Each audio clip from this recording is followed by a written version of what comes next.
Life can be hard sometimes, and that's a fact that all of us know and can relate to.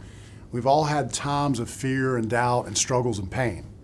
And if you haven't, I hate to be the bearer of bad news, but you will experience hard times. That's just part of life.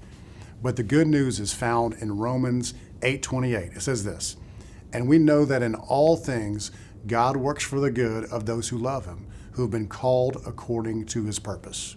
Romans is one of my favorite books in the Bible. It was the book of the Bible that brought me back to God when I was a senior in high school. I was a struggling student, afraid of graduating and having to join the real world. I was clueless of what was going to happen in the near future and afraid of what that future might possibly bring.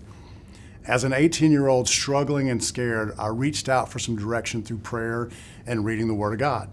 There's so many awesome scriptures within the book of Romans, but to read those words, "in all things, God works for the good of those who love him," I was encouraged beyond measure.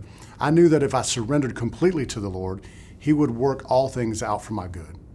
But make no mistake, my friends, sometimes within our troubles and trials, God can bring about good. It may not feel like it at the time, but God can use all things for his glory.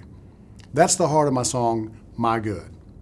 Some of my favorite lyrics of the song are this: "You're working all things out for my good and for your glory, and I know without a doubt you'll make a way. Through my troubles and my trials, this has been my testimony. You're moving mountains every single day."